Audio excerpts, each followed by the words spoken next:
Hey everybody, and welcome to the Bullshit Party! And in this one we're gonna be taking a look at the new Podium vehicle, the Turismo R.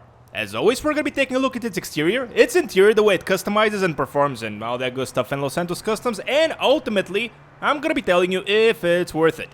And with that, let's start with a 360 around the vehicle, while I give you some facts about it. First off, this vehicle was released in 2014, which makes it about 4 years old.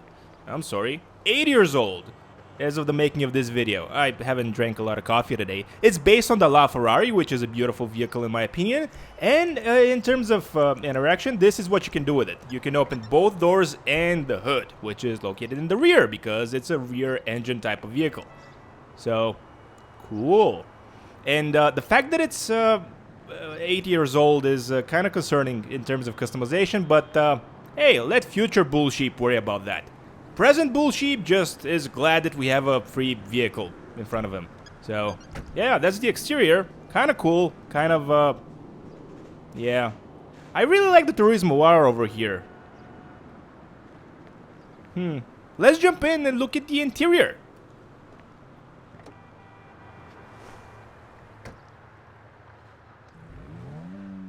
Interior is really handsome, and I really like where the rear view mirrors are positioned. Really cool. As for the way the vehicle sounds,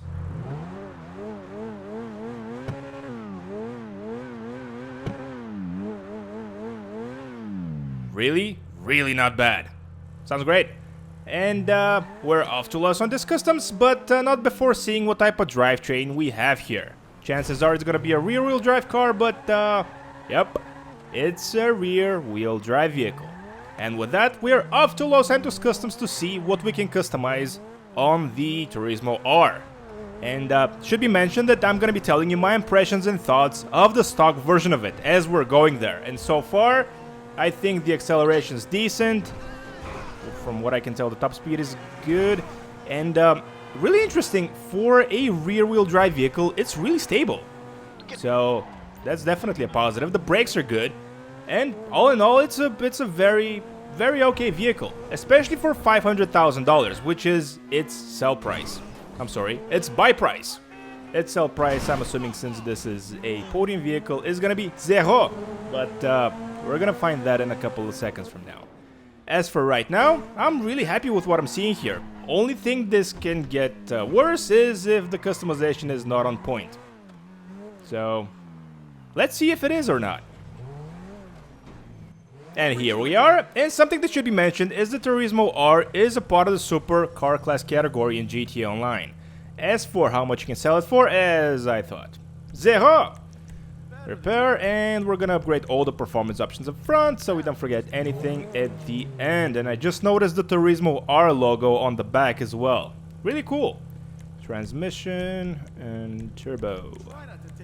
Okay, so the first customization is wow, the exhaust. Kind of disappointing. Okay, let's go with the oval exhaust, because why not? And, wow, the customization options are really scarce here. Respray, we're going to be doing that at the end. Do I like the carbon roof? Yeah, I think I like the carbon roof. Spoiler, yes please. Guess I prefer the discreet one best. Suspension, yes, let's see. Barely makes any difference, but there you go. $4,400 down the toilet. Transmission, we already did. Turbo, wheels. Well, I normally don't do anything with the wheels because I kind of like the stock ones Rockstar gave us, but since we don't have a lot of customization, let's go with different wheels for this one. Maybe a wrong category though. There we go. Let's go with these ones, although those are probably the same. Yeah, let's go with those. That's a beauty right there. Tire design option, kind of stupid. And window tint.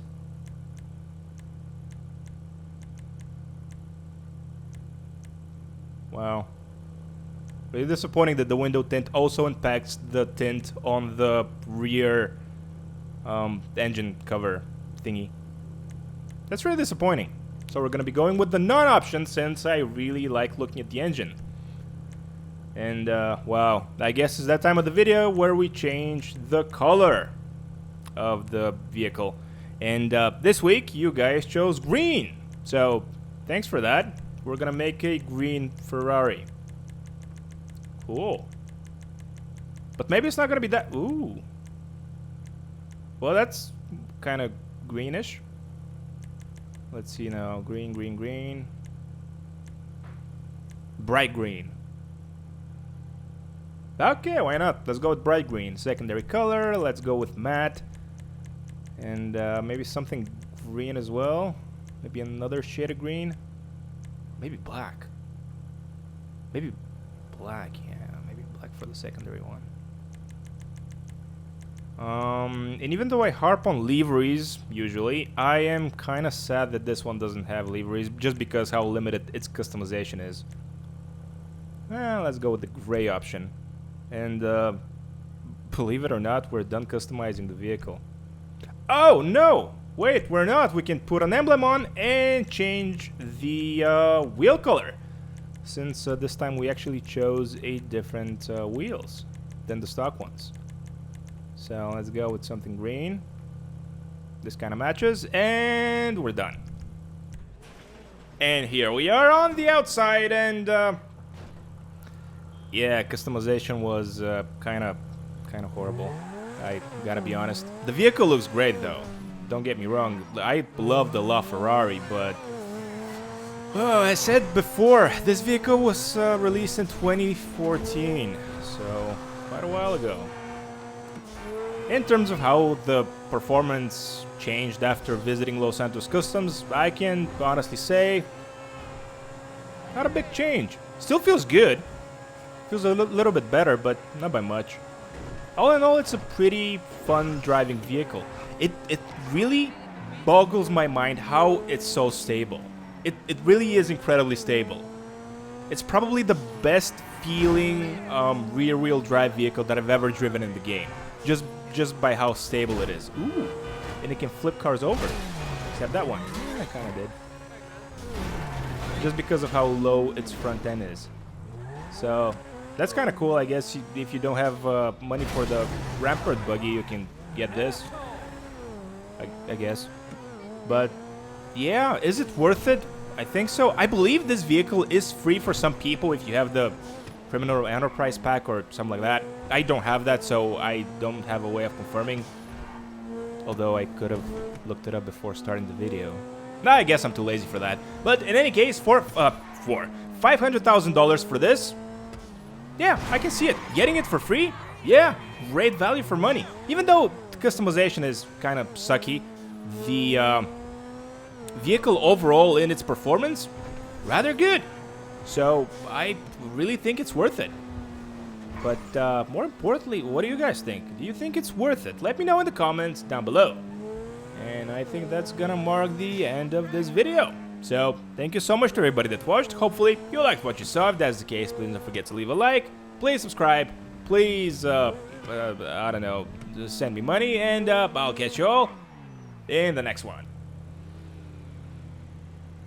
By the way, I was kidding about the sending me money part. Don't do that. Bye.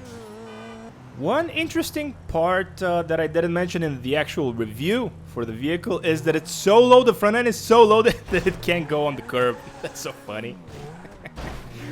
Oh my god, that's so funny. You're crazy, Rockstar. Oh, look at this. This is ridiculous.